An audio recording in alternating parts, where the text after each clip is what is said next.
You are in the final days of November.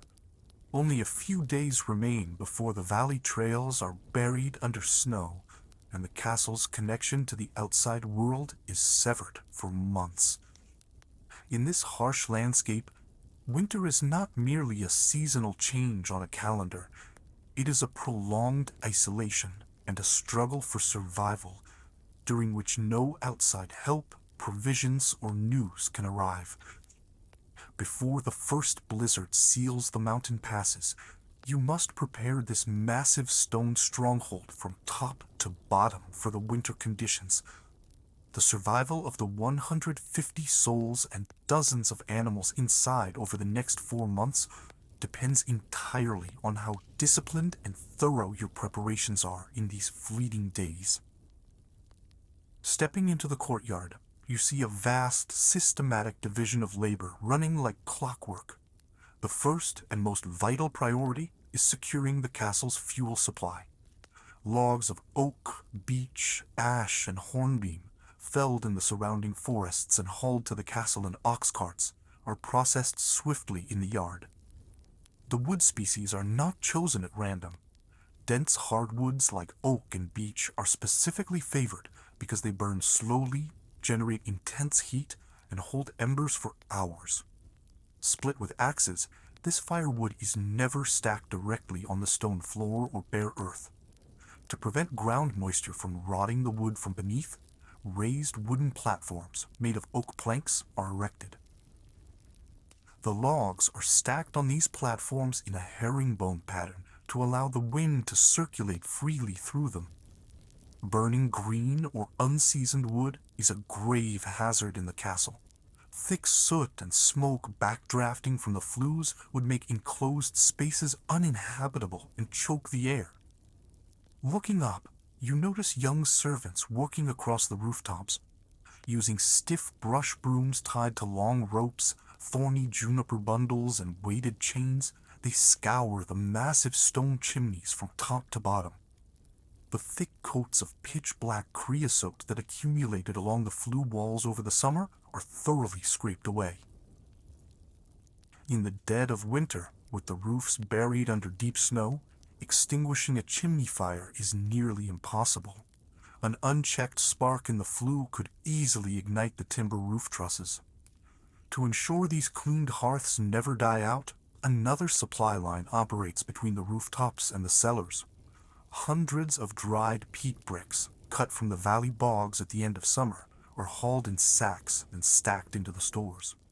Composed of dense vegetal matter, these peat bricks are the most resilient fuel for keeping hearth embers alive until morning during freezing storm nights. Moving toward the foot of the northern courtyard wall, you witness the most labor-intensive phase of winter preparations, culling the livestock for winter provisions. A portion of the herd must be culled at this time, as the stores of dried hay and barley in the barns are only sufficient to sustain breeding stock, draft horses, and war mounts until spring. Nothing from the slaughtered cattle and hogs goes to waste. The blood is gathered in wooden troughs while still warm, mixed with rolled oats, dried mountain thyme, and suet to make sausages. Cleaned and salted intestines serve as protective casings for them. Two primary methods are used to preserve the butchered meat for months: salting and smoking. Portioned cuts are packed into large oak barrels, layered generously with rock salt. The salt draws out moisture, preventing bacterial growth and rot. The barrel lids are secured with oak wedges and weighted down with heavy stones. The remaining hams and ribs are hung in the adjoining smokehouse tower.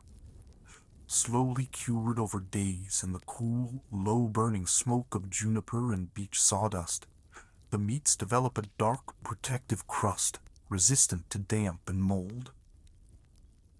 Right beside them, giant cauldrons simmer over open fires, rendering animal fat.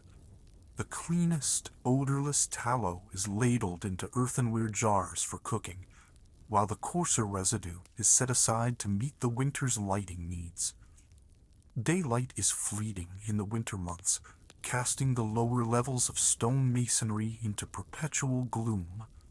Servants dip peeled marsh rushes, stripped down to their white, spongy pith, repeatedly into the hot tallow to make rushlights. Though they cast off a slight soot, these tallow rushes are the most practical means of illuminating hundreds of chambers and watchposts. Expensive beeswax candles are prized like gold in the castle, kept in locked chests solely for chapel rites and the Lord's desk. Leaving behind the heavy scent of smoke and descending the stone stairs into the undercroft, you encounter the castle's food preservation. Sacks of wheat, rye, and barley hang suspended from ceiling beams by thick linen ropes to keep them out of reach of rodents. Quicklime powder is scattered across the stone floor to absorb dampness, and dried wormwood leaves are strewn in every corner to repel pests. In the darkest, coldest alcove of the cellar sit massive wooden bins. Turnips, carrots, leeks, wild celeriac, and cabbage roots, trimmed of their leaves, are buried without touching one another in dry river sand. The sand acts as a natural insulator, shielding the root vegetables from frost and rot, keeping them fresh for months. Liquid stores are secured as well. Casks of ale, wine, and fermented cider are wrapped tightly in straw bales and old wool blankets to prevent the contents from freezing, expanding, and bursting the wooden staves and hoops. Ascending from the cellars to the upper living quarters, you see efforts underway to insulate the castle's stone structure against piercing winds. Masons fill every crevice and joint gap with a mortar made of lime, goat hair, straw dust, and flax tow. A single open fissure on the exterior wall could allow water to seep in, freeze, and shatter an entire block of ashlar in the bitter frost. Most arrow loops and window openings lack glass, a luxury reserved only for great palaces in this age. Instead, carpenters secure animal bladders stretched across oak frames, parchment rendered translucent with lard, and thin sheepskins over window apertures using wooden pegs. These coverings admit only a pale, yellowish light, yet they completely block the freezing drafts. Strips of boiled felt are nailed along the edges of wooden shutters, and iron hinges are rubbed with mutton fat so they will not seize and snap in the sub-zero cold. Entering the great hall, you see thick woolen tapestries, stored through the summer in cedar chests with dried tansy and lavender, being hung upon the walls. Far more than mere decoration, these tapestries form an insulating barrier against the bone-chilling cold that radiates from the masonry. Across the stone floor beneath your feet, a thick layer of dry rye straw and rushes is strewn, mingled with dried mint, thyme, and chamomile blossoms that release a fresh scent when trodden upon. This floor covering blunts the cold seeping up from the stones, traps grit and debris, and can be easily shoveled out and renewed throughout the winter. Exiting the hall and passing beneath the arcades toward the smithy, the rhythmic chime of hammers and the rasp of bellows greet you. At the master blacksmith's forge, winter horseshoes with calkins are beaten into shape to give horses sure footing on icy, treacherous trails. In the armory, hundreds of mail hauberks, swords, and shield bosses are placed inside barrels filled with river sand, sawdust, and vinegar, then rolled across the courtyard to scour off rust. Every piece of iron is subsequently wiped down with wool rags soaked in lard. It is well understood that untreated metal would corrode within months in the castle's damp chill. The heavy pulleys, chains, and cables supporting the multi-ton iron portcullis and drawbridge are coated with a thick mixture of birch tar and suet to keep them from seizing up in the frost. In the stables adjacent to the forge, grooms lay down thick bedding of straw for the horses that will remain indoors all winter. Through natural fermentation, this layer generates biological warmth from below. Coarse felt blankets are strapped over the animals' backs. In the mews, the perches for hunting raptors are moved into sheltered inner compartments and wrapped in felt strips to ward off the chill. In the dying hours of the day, the last winter tithes and taxes brought by the surrounding hamlets are received through the open gates. Sacks of dried broad beans, peas, hard mountain cheeses, honeycombs, and game are stacked in the courtyard. With a sharp-boned stylus, the castle bailiff records every entry onto his wax tablet. The tally is uncompromisingly exact. The daily ration of bread, pulse soup, and salt meat for every soul within these walls is mapped into weekly rosters. Provisioning is kept under rigorous control so that no famine strikes during the lean final months of winter. Once every person and beast has retreated into the castle's protective inner ward, you ascend to the highest bastion atop the ramparts. Looking out over the valley, you watch the first dry snowflakes drift silently through the air. The sounds rising from below signal the stronghold's transformation into a secure winter refuge. The heavy iron portcullis settles firmly onto the stone threshold. The thick oak gates close with a resounding thud. The wooden crossbars slide into their sockets, and the drawbridge is hauled up with the slow groan of chains. The final lock turns. The last bolt slides home. The outside world is swallowed in a tranquil expanse of white for months to come.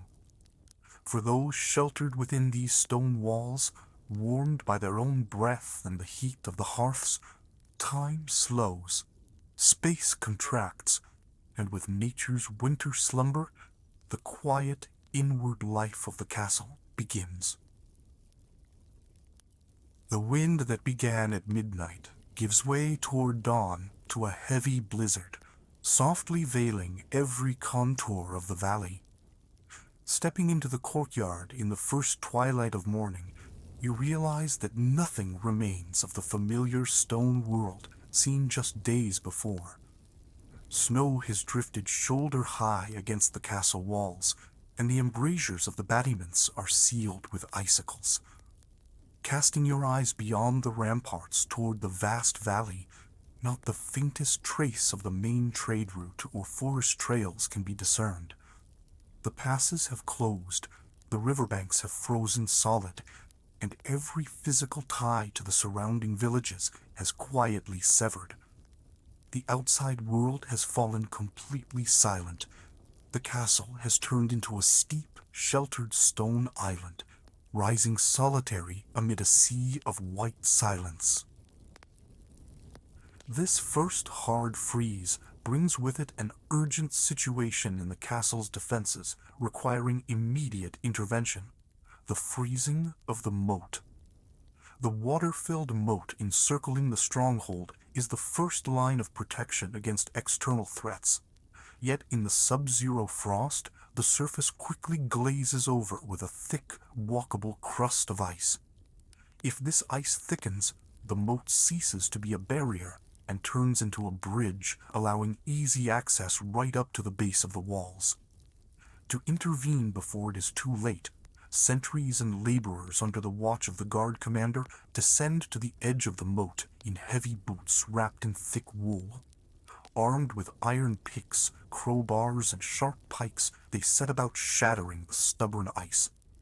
After hours of strenuous labor, blocks of ice are fractured and shoved beneath the surface, re-establishing an open channel at least a fathom wide along the base of the curtain wall. Down in the courtyard, the task of clearing the snow is proceeding with a methodical, well-organized division of labor. To prevent the tons of snow accumulated on the flagstones from disrupting the castle's daily routine, critical thoroughfares are being opened one by one with wooden shovels. Deep trenches are being carved through the drifts, connecting the keep, the kitchen, the bakery, the stables, the forge, and the well. To secure the footing, wood ash gathered from the hearths and bakehouse ovens is being scattered along these pathways. Amidst the steady scraping of shovels against stone, workers are maintaining the fortress's vital access routes with continuous discipline. Meanwhile, snow accumulating on the roofs and wooden hoardings along the ramparts is swiftly cleared away as the immense weight of heavy, wet snow threatens to crack centuries-old oak roof trusses or collapse the defenses entirely. Scaling ladders, workers methodically clear the surfaces with wooden scrapers and brooms, tossing tons of snow down into massive heaps in the courtyard's blind corners, carefully positioned to avoid blocking light from the tower windows. Once cleared, the timber breathes anew beneath the pale winter sun. Just paces away, gray smoke from the forge's chimney drifts into the biting air. With every pump of the bellows, the hearth casts a warm glow and the rich scent of burning coal. The blacksmith thrusts the dulled tips of ice picks into glowing embers, rhythmically hammering the white-hot iron back into shape upon the anvil, as showers of yellow sparks fleetingly illuminate the cold stone walls. Across the castle grounds, the flurry of preparation continues. Farriers fit horses with frost studs to prevent slipping on the ice, while carpenters mend cracked wooden shovels and sledges. This bustling craftsmanship at the castle's core proves that warmth, labor, and life endure, undaunted by the bitter freeze. At the castle's most critical point, the courtyard well, a ceaseless watch is maintained. With rivers and streams locked under ice, this deep well is the sole water source for all people and livestock. Meticulous precautions are taken to prevent the water from freezing, seizing the windlass rope, or forming a thick crust over the mouth.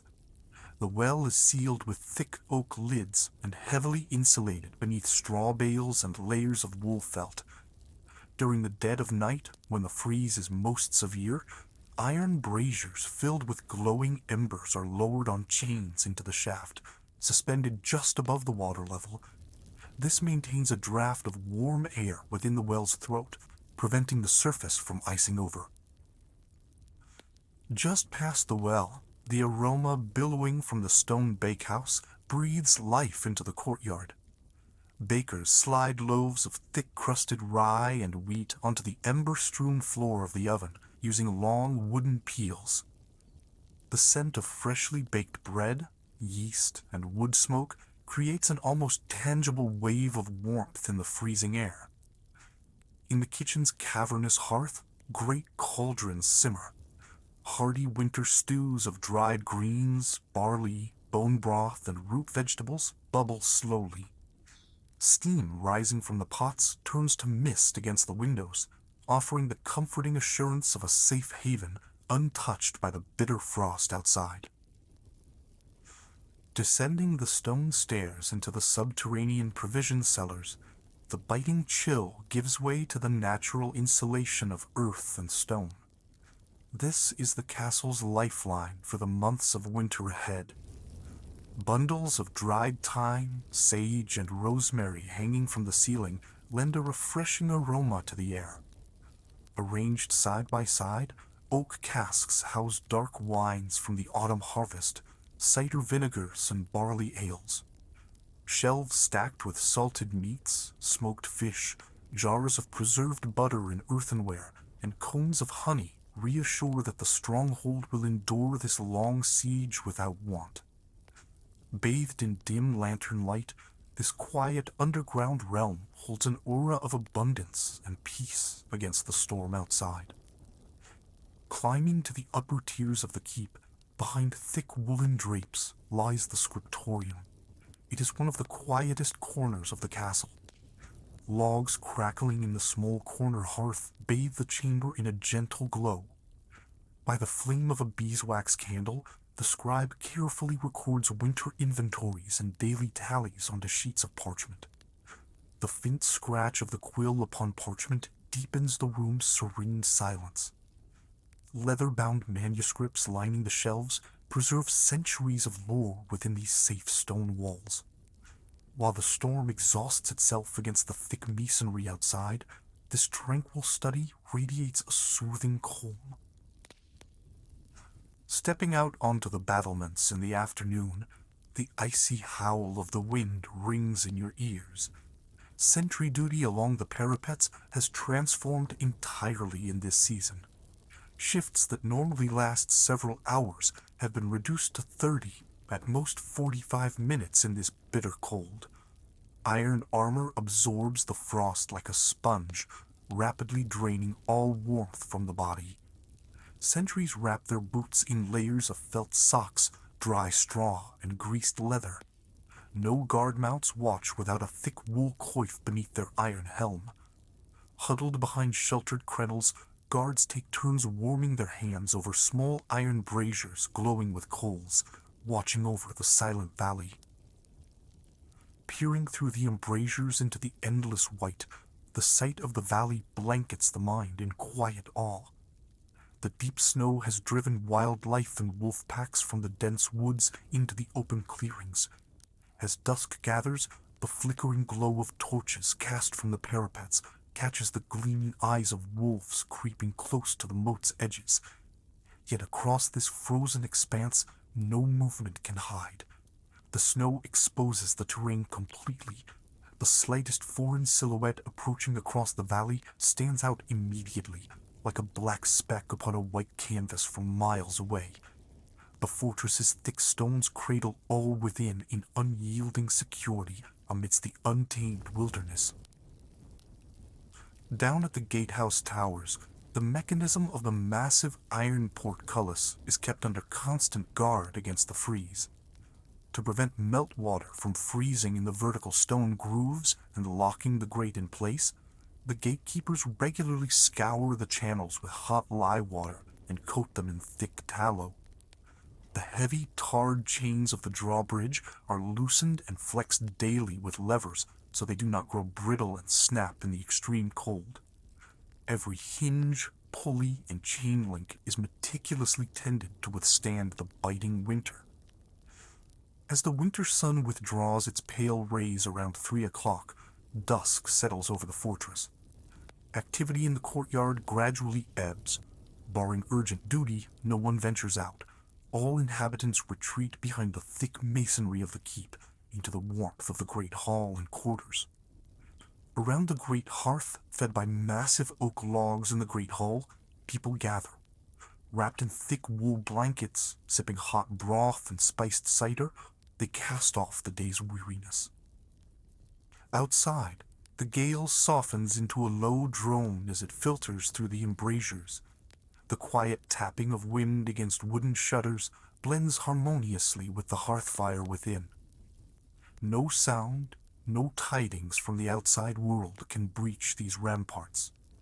The castle rests sheltered in its own warmth, its own safety, and its own stillness amidst nature's vast white blockade. The soothing warmth of the hearth, the quiet rhythmic breaths, and the stillness of the snow outside draw the entire fortress into a deep, peaceful winter slumber. In the long winter silence that has settled over the valley, the castle continues to exist as a world unto itself, completely cut off from the outside world. The profound stillness created by the snow falling ceaselessly for days on end and the biting cold descending from the mountains also slows the daily rhythm within the castle. As you walk through the corridors, you sense that the air around you is not a swirling wind like that outside, but a heavy chill seeping directly from the very body of the stone, spreading unceasingly into the rooms. Although the physical threat of the storm outside has passed, the real struggle is waged within these thick walls, against that invisible frost accumulating deep within the stone. Medieval stone castles possess an immense thermal mass. The outer walls and tower walls are between 2 and 4 meters thick in places. The outer and inner surfaces are built of neatly cut limestone or sandstone blocks, whilst the wide void between these two layers is compacted with rubble, river pebbles, and lime mortar. This massive stone mass, which maintains the coolness inside during the summer months, becomes completely chilled following weeks of freezing weather in winter. The stone behaves much like a deep underground cave, absorbing all the heat within the structure and radiating a constant dry chill into the rooms. As it was impossible to fully heat such large volumes of stone with the technical capabilities of the time, life within the castle relied entirely on insulating specific living areas, controlling airflows, and employing layered protection methods. As you walk through the ground floor corridors of the main tower, you notice that the ambient temperature is extremely low, but completely constant. There are no sudden temperature fluctuations as there are outside. The air is dense, heavy, and cold. The corridor flooring consists of dark-colored stone slabs laid over the vaulted cellars below. As the bare stone floor rapidly absorbs body heat, thin mats woven from dried reeds or thick strips of felt have been laid along the main thoroughfares that are frequently used. Airflow in these passageways is strictly regulated. The castle's architecture is designed to prevent the formation of long air corridors. Hardened leather strips are nailed to the lower edges of the heavy wooden doors connecting the interior spaces. These strips rub against the stone floor each time the door is opened and closed, preventing cold air from seeping in from below. Thick woolen curtains, known as portieres, hang from the open arched doorways between the great hall and the surface passageways. These heavy, tightly woven fabrics hang freely from iron rods. As soon as a person has passed through, they close under their own weight, settling into the stone frame and preserving the warmth of the rooms. The spiral staircases, situated inside the corner towers, are also an important part of this thermal system. The steps wind upwards in a narrow spiral around a central stone column. This spiral structure naturally intercepts vertical air currents. If the stairwell were wide and straight, it would draw the warm air from the lower stories upwards like a chimney, whilst also pulling the freezing air from above downwards. The narrow, winding stone steps interrupt this air movement, keeping the temperature of each story within its own boundaries. In a medieval castle, the continuity of heat is also directly dependent on the type of fuel and storage discipline.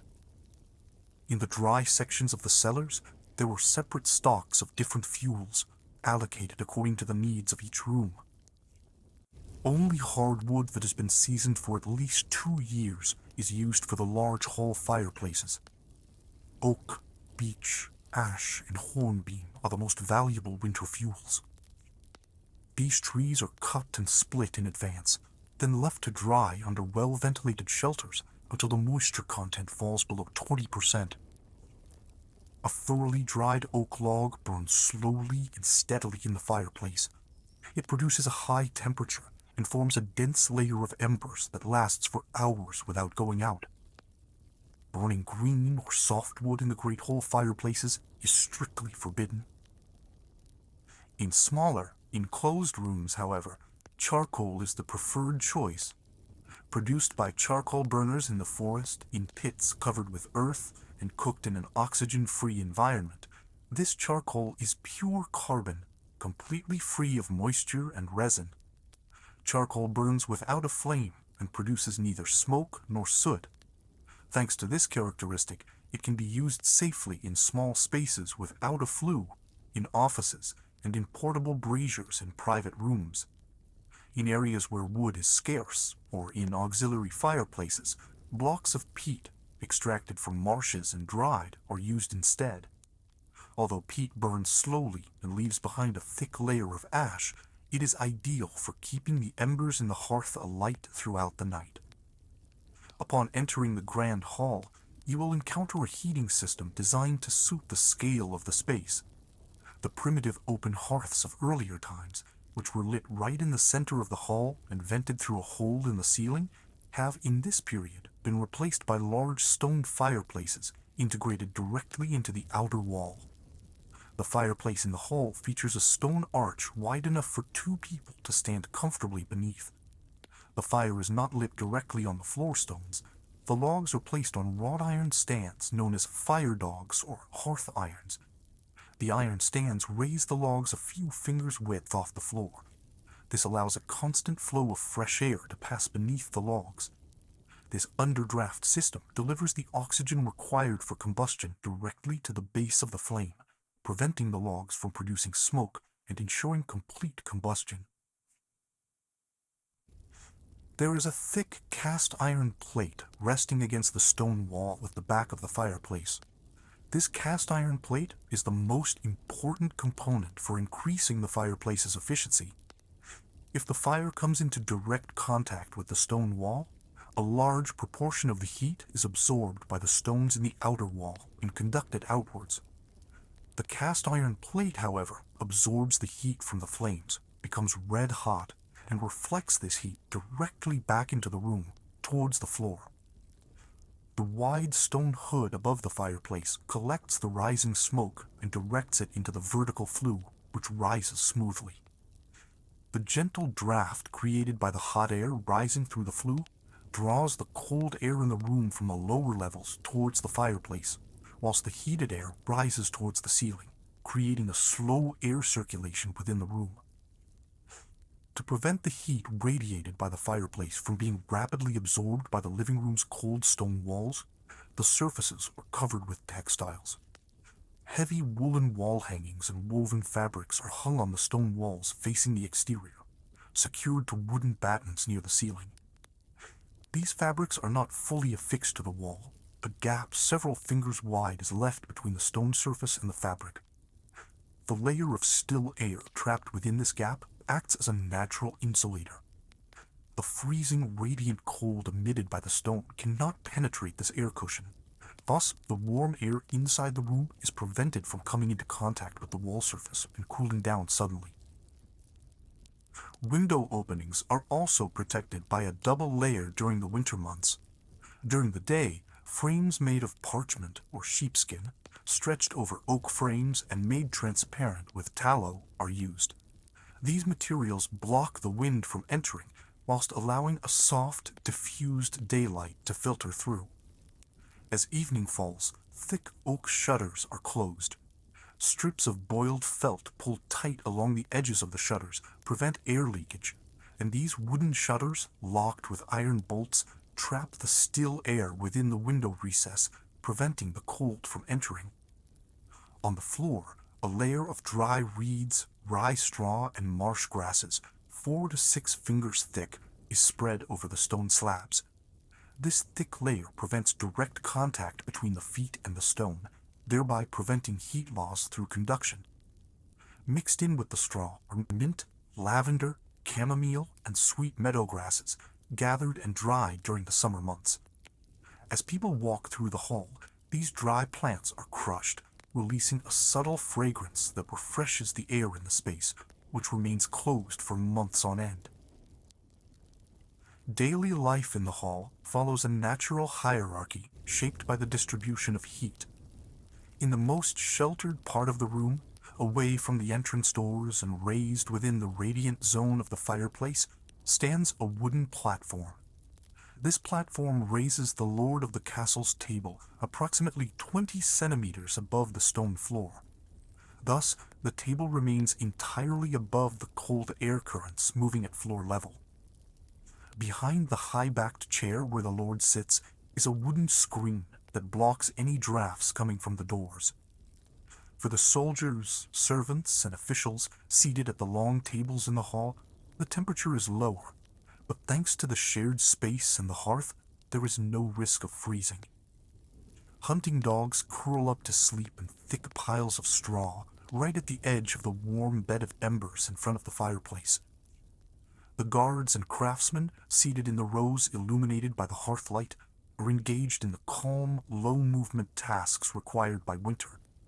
Cloths are used to rub sheep's fat onto the armor to prevent it from rusting due to damp. Arrow shafts are straightened with bone tools, and tears in the linings of woolen cloaks are mended. Beyond the Great Hall, in rooms such as the office and library where the castle's administrative affairs are conducted, keeping out the cold requires a more delicate approach. Large open flame fireplaces cannot be lit in these rooms, as soot and smoke would damage the parchment scrolls. Furthermore, in extreme cold, ink made from oak gall and iron sulfate freezes, whilst parchment made from animal hide becomes stiff and brittle. Heating in these rooms is provided by portable brazier stands placed near the desks. These shallow vessels, made of copper or brass, are filled with pure wood charcoal that has been reduced to embers. The scribe places the inkwell right next to this brazier to ensure the ink remains fluid. A wooden box filled with dry river sand, heated in an oven, is placed beneath the scribe's feet. By burying his feet in this warm sand, the scribe protects himself from the cold emanating from the stone floor. To maintain dexterity in their hands, they wear gloves made of rabbit skin or coarse wool, with the fingertips left exposed. Upon reaching the lower courtyard of the castle, the kitchen, bread oven, and beer brewing areas found here are, by the nature of their functions, the warmest places in the castle. The bread oven is a massive domed structure built of thick fire bricks and clay. In the early hours of the morning, a fierce fire of brushwood and logs is lit inside the oven. Once the domed stones have fully absorbed the heat and become red hot, the embers are removed and the bread is baked directly on the stone floor.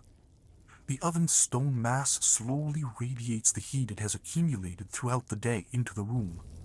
Consequently, the rooms adjacent to or directly above the oven remain warm throughout the night, without requiring an additional heat source, and are therefore used as the senior servant's dormitory. Similarly, the large copper cauldrons and barley mash vats constantly simmering in the brewhouse keep the air in the service wing consistently warm and humid. These areas serve as natural shelters for the castle staff, carrying out heavy physical labor on bitterly cold winter days. The coldest part of the castle is usually the chapel. In this room, with its high stone vaults and narrow, long windows, there is no fireplace, as smoke and soot would damage the sacred objects. However, it is mandatory to be present in the chapel at all times of the day, from the pre-dawn prayers in the early hours of the morning right through to the evening prayers. Special practical devices are used to alleviate the freezing cold in the chapel. The priest wears thick woolen garments lined with lambskin beneath his cassock. To prevent his fingers from freezing whilst handling cold metal chalices and sacred vessels, he uses a hollow brass sphere known as a warming diamond. At the center of this metal sphere, which consists of two hemispheres, there is a small piece of charcoal housed within a mechanism that can rotate in any direction. The priest warms his fingers by holding this warm brass sphere in his palms. Thick felt cushions filled with horsehair and straw are laid out on the stone benches in the chapel. The congregation, meanwhile, can remain motionless during hours of prayer by placing perforated earthenware vessels containing embers and ash beneath their feet. Beyond architectural and spatial solutions, the most basic line of defense against the cold in a medieval castle is layered clothing. Everyone in the castle adopts a multi-layered clothing system to trap body heat. The innermost layer, in direct contact with the skin, is a long shirt made of raw linen. Linen absorbs sweat and dries quickly. This prevents sweat from cooling and chilling the body whilst one remains still. Over the linen shirt, one wears woolen stockings that fully cover the legs and a woolen undershirt. The middle layer consists of garments made from tightly woven felted woolen fabric or fur-lined waistcoats. The natural curls between the woolen fibers trap air, creating the most effective insulating layer. The outermost layer comprises heavy cloaks extending down to the ankles. The linings of these cloaks vary according to social class. Whilst the castle lord and his family wear furs such as squirrel, marten, and weasel, which are soft, light, and provide excellent thermal insulation, soldiers and servants wear cloaks lined with coarse sheepskin, fox, or hare fur. Felt insoles are placed inside the thin-soled leather shoes worn on the feet. When walking in courtyards or on wet surfaces, wooden clogs are attached to the bottom of the shoes to prevent the feet from coming into direct contact with cold stone and ice. However, on freezing winter days, sheltered spaces built with direct heat efficiency in mind were just as vital as personal precautions. The best example of such a space in a medieval castle is the Solar, the room on the castle's upper floor where the lord and his family lived. This room is a special living space built with direct heat efficiency in mind. Compared to the Great Hall, its ceiling is lower and its floor area is smaller.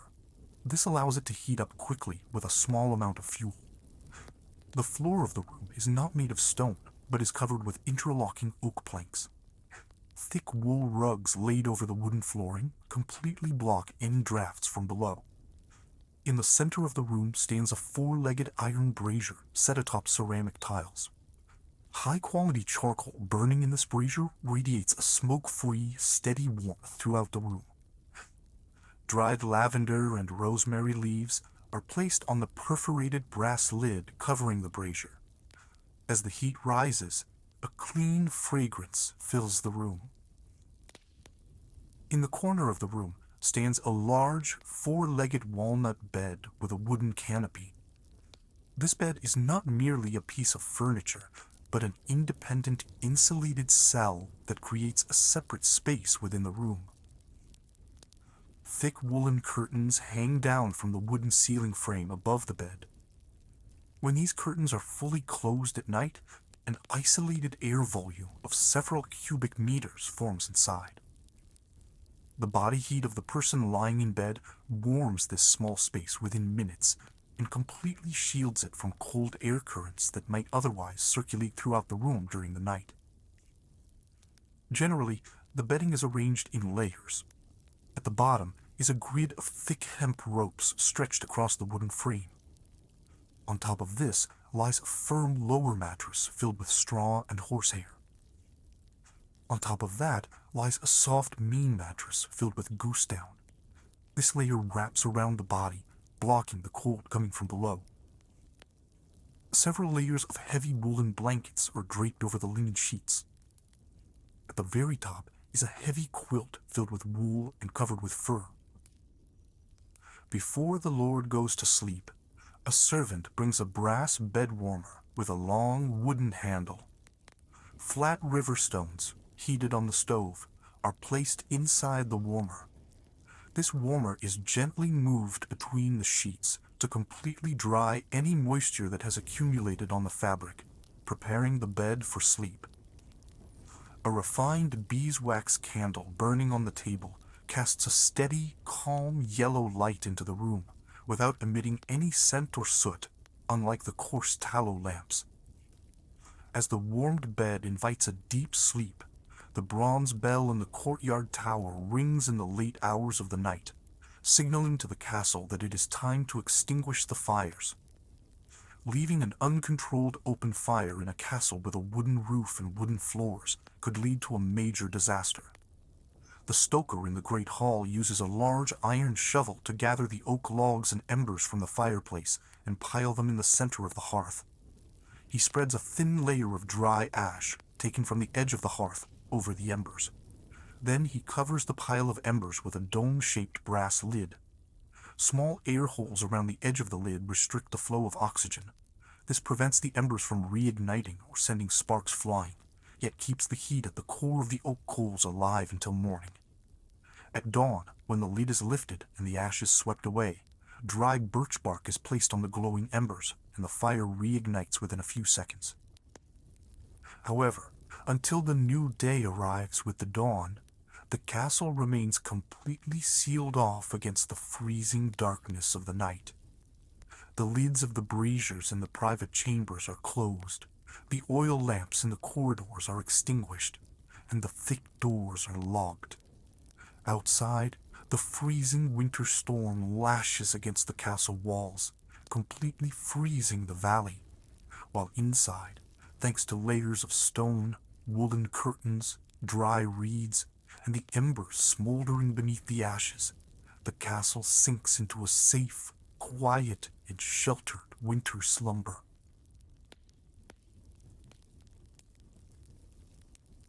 As life in the rooms on the upper floors and in the great hall quiets down and is enveloped in the silence of the night, The castle's true survival mechanism continues to operate below ground level, deep within the stone-vaulted cellars. While the fires lit to heat the upper floor rooms and the drawn curtains provide a temporary shield against the cold, the stone structure's ability to weather the winter safely depends directly on the proper management of the supplies stored in these dark corridors. As you step out of the great hall, leaving the night's frost settling over the valley behind you, and head toward the kitchen wing, and from there to the stone steps of the pantry, you step into a vast logistical system that sustains the castle's entire life force. The castle's pantries and cellars are architecturally designed to be minimally affected by the harsh temperature fluctuations of the outside environment. They are either carved directly into the bedrock or situated between foundation walls several meters thick. In these underground spaces, the air temperature does not drop rapidly below freezing as it does outside. Thanks to the natural insulation provided by the soil, the temperature generally remains stable between 4 and 8 degrees. However, this relatively mild environment brings with it humidity, the most insidious enemy of the winter months. While excessive cold freezes food supplies, damp and stagnant air causes grains to rot, legumes to mold, and meat to spoil. Because of this, the walls of the cellars are whitewashed with lime slurry at regular intervals. Lime both seals the pores in stone surfaces to prevent moisture from seeping in, and acts as a natural disinfectant, preventing mold spores from taking hold on the stone. The narrow air vents in the cellar ceilings are sloped and kept narrow to prevent the freezing storm outside from entering, thereby ensuring a minimal airflow necessary to prevent the air inside from becoming completely stale. The widest vaulted section of the granary is reserved for storing grain. In a medieval castle, almost 70% of the daily calorie intake comes from grains, particularly rye, barley, wheat, and oats. Wheat is used to make white bread for the castle lord and his noble guests, while rye and barley were used to make dark, dense winter bread for the garrison, guards, and servants. Meanwhile, oats are used in both the soldiers' morning porridge and the daily feed rations for war horses. This massive volume of grain is never poured directly onto the stone floor or leaned against the walls. The moment the cold and moisture of the stone reaches the grain, the seeds either begin to sprout or become covered in a layer of black mold, rendering them poisonous. To prevent this, platforms made of oak planks are erected on the granary floor, raised a hand span off the ground. The grain is stacked on these wooden grids in thick hemp sacks with gaps left between them to allow air to circulate. Granary attendants rotate the position of these sacks at least once a week and aerate the grain in the bulk grain silos by turning it over with wooden shovels. Unslaked limestones in the granary corners absorb excess moisture from the air, while dried wormwood and wild bay leaves repel wheat weevils and flower beetles with their pungent odors.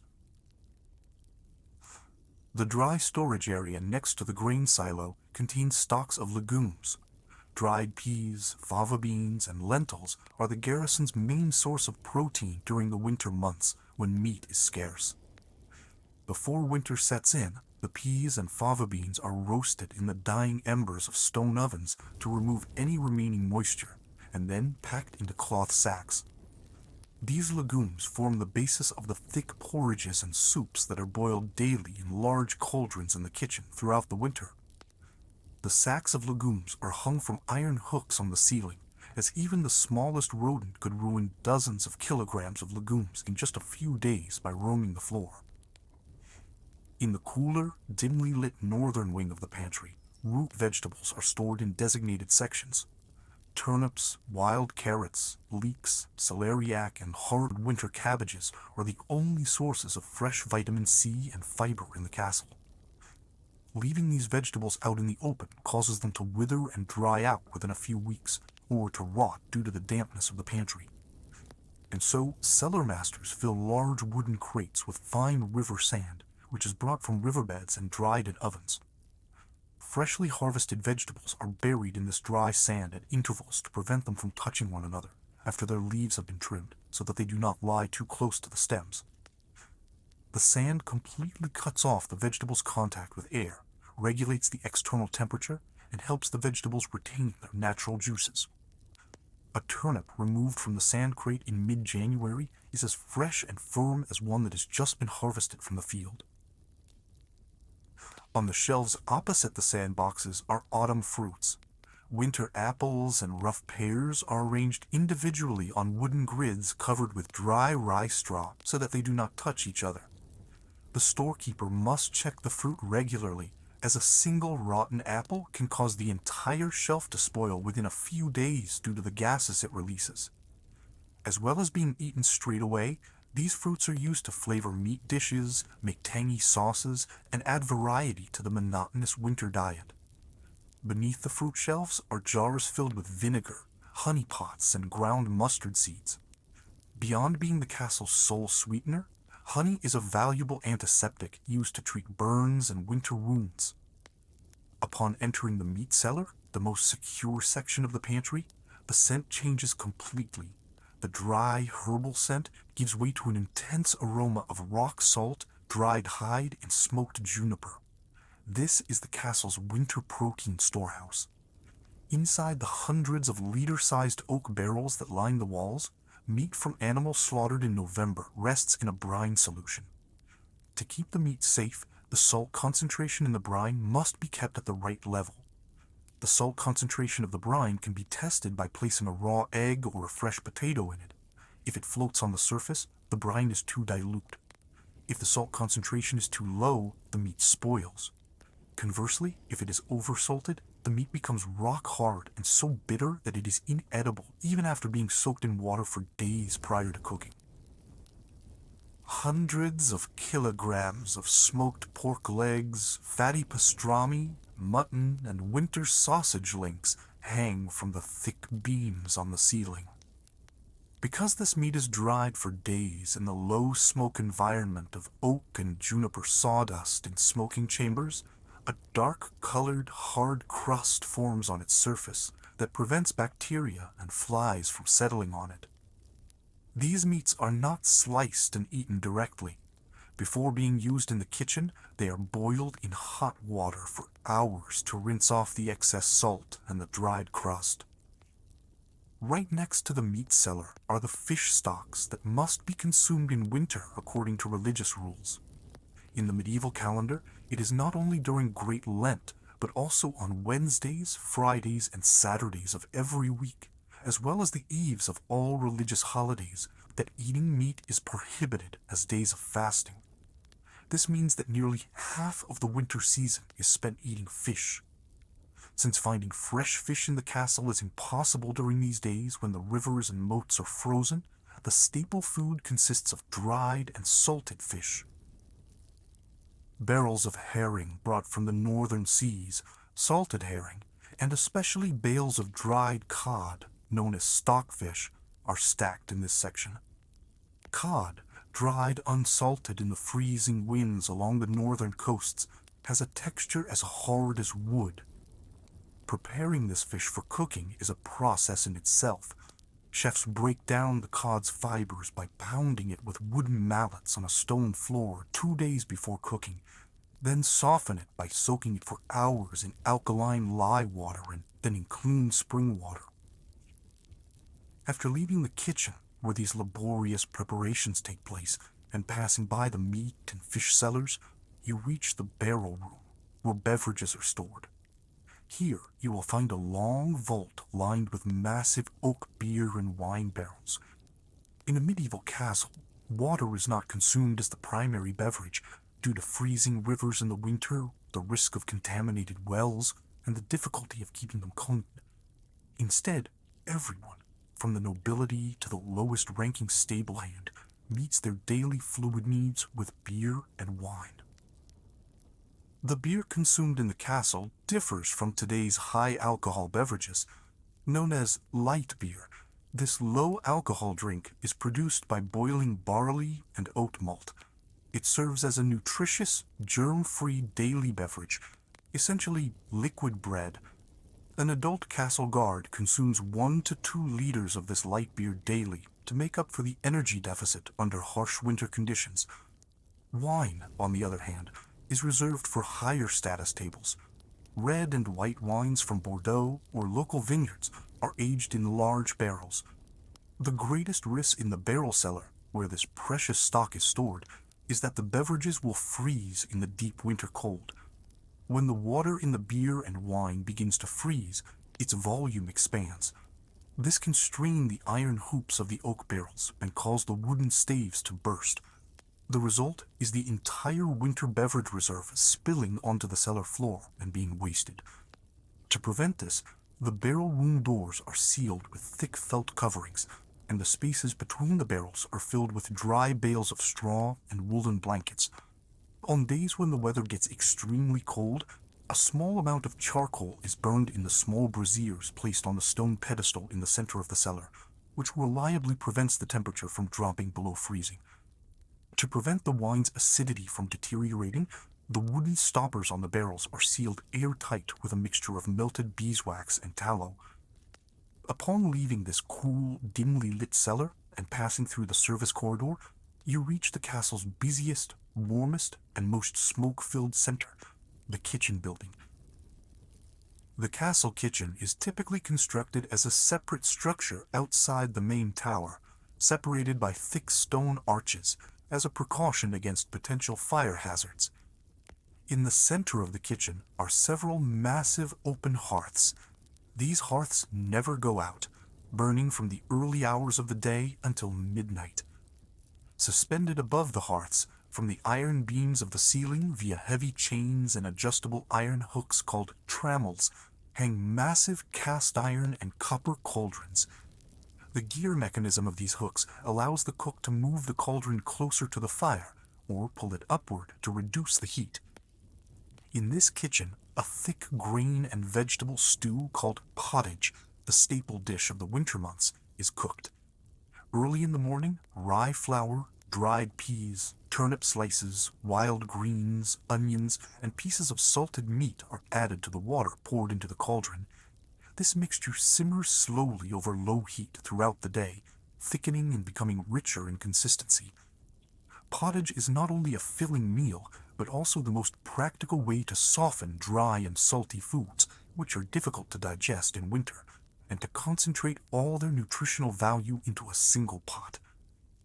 On another stove, wrought iron spit mechanisms are set up to cook meat directly over radiant heat. Hunted wild boars, venison legs, or poultry are threaded onto these long iron rods. At the head of the spits sit young kitchen apprentices, turning the iron handle non-stop for hours on end. The turning handle must rotate at a steady rhythm. If one side of the meat remains over the fire too long, the outside will char while the inside remains raw. Long, shallow copper drip pans placed beneath the meat collect the hot fat dripping from it. The chef uses long-handled iron spoons to scoop up this accumulated fat and pour it repeatedly over the meat. This process prevents the meat from drying out and creates a crispy, protective crust on its surface. In the side wing of the kitchen lies the bakery, the heart of bread production. In a medieval castle, bread is not merely an element of the table, but its very cornerstone. The master baker and his apprentices let the sourdough dough, kneaded the night before, rest in long wooden troughs. Since the dough rises much more slowly in the cold winter air, the dough troughs are kept close to the warmest wall of the oven and wrapped in thick woolen blankets. The bread baked in the castle also reflects a strict social hierarchy. Manchet bread, made from the finest sifted wheat flour with a soft interior and a light-colored crust, is served exclusively at the table of the lord of the castle, his family, and high-ranking guests. For the garrison soldiers and senior servants, Maslin bread is baked, a mixture of equal parts wheat and rye flour, which is both filling and has a fibrous texture that allows it to stay fresh for days without going stale. For the lowest-ranking workers and servants, however, black, dense, and hard winter breads are produced by mixing unbleached rye, barley, and sometimes dry pea flour. Also, special loaves called trenchers are baked in the oven. These are hard, flat, square loaves that have been intentionally allowed to stale for several days. At the table, the top of these loaves is cut horizontally and placed on the table to serve as a plate. Meaty stews and pottage are poured directly onto these bread plates. The bread soaks up the fat and sauce from the meal like a sponge. When the meal is finished, it is either eaten by those at the table or given to the dogs in the courtyard. All of this flow of provisions and kitchen consumption is carried out in the castle not haphazardly, but under extremely strict bureaucratic control. At the head of this system are two key officials: the pantler, responsible for bread, flour, and grains, and the butler, responsible for wine, beer, and beverage barrels. Every morning and evening, these officials personally unlock the pantry doors with iron keys and have the castle clerk record every kilogram of flour entering the kitchen, every piece of salted meat cut, and every beer barrel opened. In the ledger books kept by the clerk, each employee's daily ration is carefully specified by the rules. For example, the daily ration for a guard on duty during harsh winter conditions is generous: 2 large loaves of rye bread, half a kilo of salted meat or fish, a warm bowl of legume porridge, and 3 liters of dark beer. The portions for clerks or servants, who expend less energy in rooms warmed by fireplaces, are naturally smaller. Every week, the clerk recalculates which day of winter it is, measuring whether the current food supplies in the storeroom will last until the first harvest of spring. These calculations are the heartbeat of the castle. Yet, as the shadows grow longer, if the winter turns out to be harsher than expected, and the roads remain closed even in March, the storekeeper gently puts the ration restriction plan into motion. First, the proportion of bran in the flour is increased. Then, the amount of meat in the hearty soups is reduced, while the proportion of dried peas and sweet turnips is increased. Slowly, as the pale winter sun dips below the horizon, and the day's hustle comes to a gentle end, the evening service is completed. The lively activity in the kitchen gradually subsides into a peaceful hum. The culinary apprentices prepare the massive cauldrons for the next morning, scrubbing them with river sand, hot water, and wood ash. The large flames in the stoves are allowed to die down, and the glowing embers of the massive oak logs are covered with ash, keeping them warmly alive for the next day's first soup.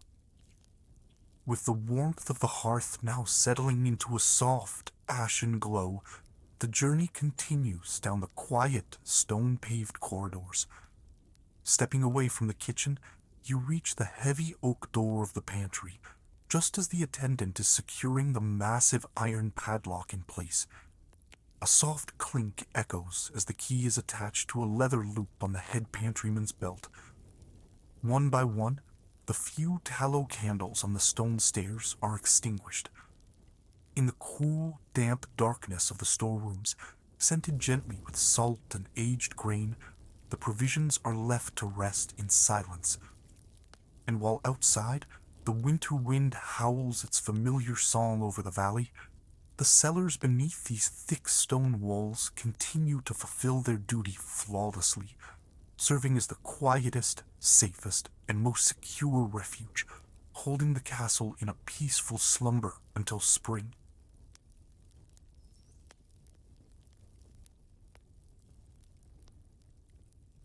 As the final lock is fastened on the pantry door and the ashes settle on the stoves in the kitchen, the daily struggle against winter in the castle gives way to the deep silence of the night. From the frantic preparations of the final days of autumn to the valley's complete blanketing in snow, from the battle against the freezing chill radiating from the meter-thick stone walls to the strict rationing of provisions in the pantry and kitchen, the castle manages to maintain its internal balance while being completely cut off from the outside world. Surviving the winter behind these stone walls is no matter of chance. It relies on a disciplined division of labor, patience, and the meticulous calculation of every gram of available resources. Thank you for listening to this calm and detailed glimpse into history until the very end. Don't forget to subscribe to our History Dream channel and like the video for more content like this. You can also share your experience with our community by leaving a comment below, noting what time of day you listened to the story and how it resonated with you. Until our next journey through history, good night.